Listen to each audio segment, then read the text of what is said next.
he can transform himself to become an entrepreneur. You mentioned the family. Yes. And family enterprise Yes. as the point. So what we're saying is that we've got 94 million people in the Philippines of, I don't know how many. Maybe 18 million households. 80 million? 18 million households. 18 million households. Yeah. So we could have 18 million employers, I suppose. That's right. Or That's right. Self-employed households. Yes. If we think of the talents and the power that we have within the household. That's right. So there are two big sectors here. The teachers, the teachers who will teach the students. That's a very, very important factor, because 10,000 teachers can affect 400,000 students. So that is a very powerful multiplier. The other one is mass media, television and radio. So if we can, if the television owners would be wise enough to know that an edutainment program, a program that will entertain and educate the parents and the members of the households to enjoy themselves, to be happy, to be healthy, to live in peace, to be productive, to be profitable, to be prosperous, to make money with no money to begin with.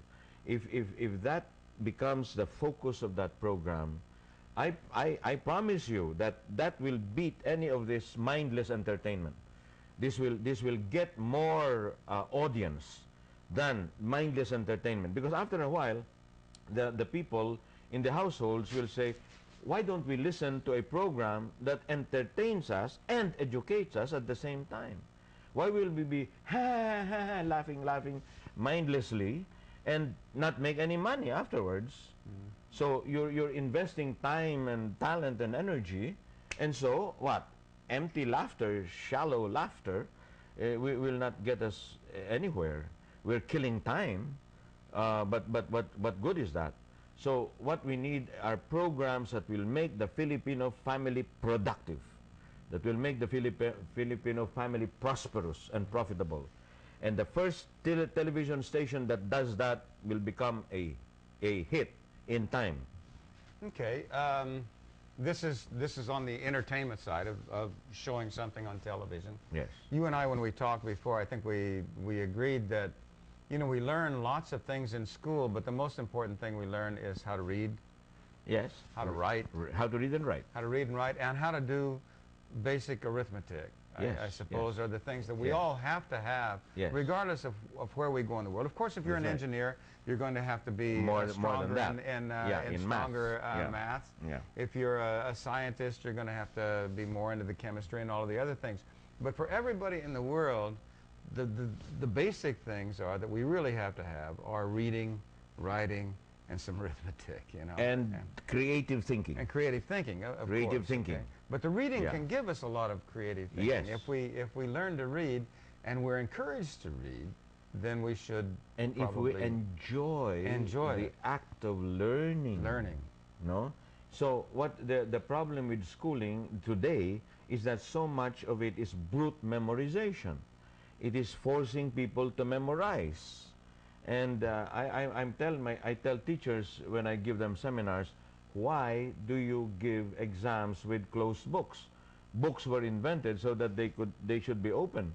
And what the teacher should teach how to use books, not how to memorize information in a book. The human brain is not made to memorize things. The computer can do that much better than the human brain. The human brain was made to be creative, to solve problems and to realize opportunities. That the computer cannot do. But the human brain and the human mind and the human spirit can do very well. You're not going to get any argument from me Yeah. on that. I believe that you know, when I was learning history, you know, Yes. we just learned a lot of dates. Memorize. And let's see, this battle was done on such and such a date at such and such a time. But we didn't understand what was happening at that time. And what was happening was a lot more interesting than the date itself. The date itself doesn't mean anything at all. And I understand this is if we can get the teachers to teach the same curriculum but teaching it in a different way, yes. then we've got a good start. That's right. On creating thinkers, I suppose. That's right. Yeah. So every subject can be used as a tool to teach people how to think, and think in a creative, practical, useful way. You know, the Americans have a virtue, pragmatism. This is very important. To be pragmatic, to be practical, to create things that are useful to society. That's what we need, no? Now, in school, we learn to memorize, and it's not useful. It's not useful to anybody. So why do we spend so much time studying things which are not useful? That's really... As I was educated way past my intelligence as well. You know, I went to a lot of school, and yes, you're absolutely right. We do have to suffer through an awful lot of things that don't seem to have a lot of meaning. Yeah. And I used to say when I was in graduate school, I'll really be glad when I finish so I can get an education. And so I think a lot of people have felt the same way. So how do we inspire, and how do we go there?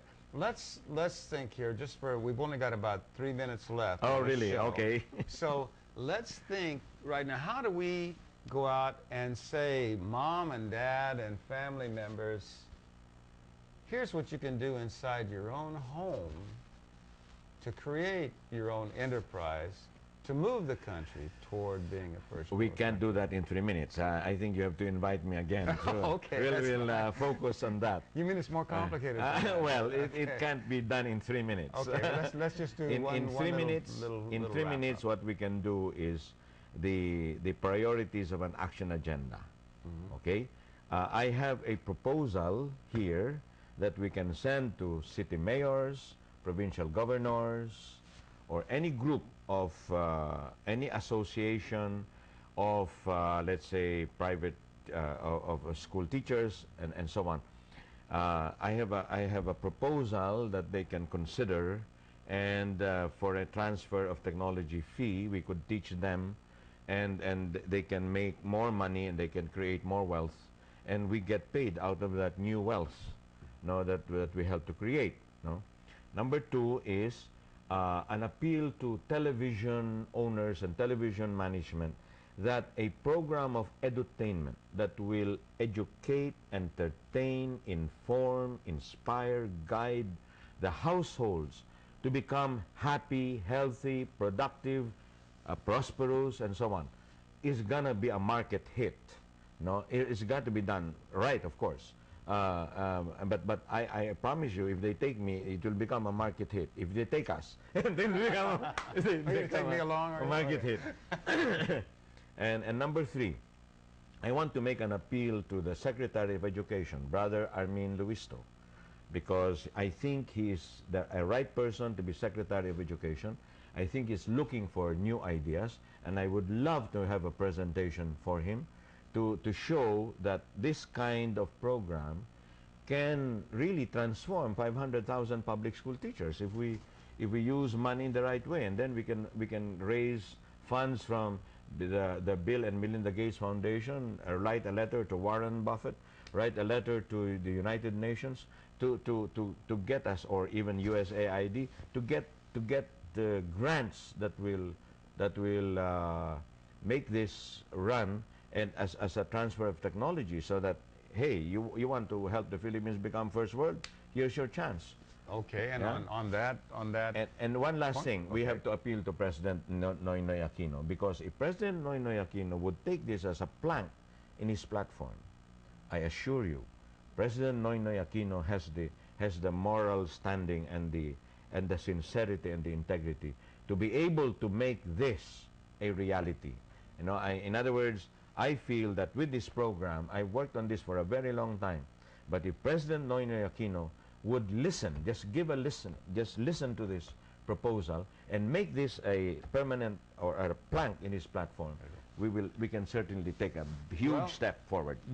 With that said, if there's anybody out there who knows the president or anybody who can help us out, please have them contact us, because I think this is a very worthy thing. and it's something we should all be looking forward to. And once again, thank you again for inviting us into your home. It wouldn't be any fun without you. And until next week, straight ahead.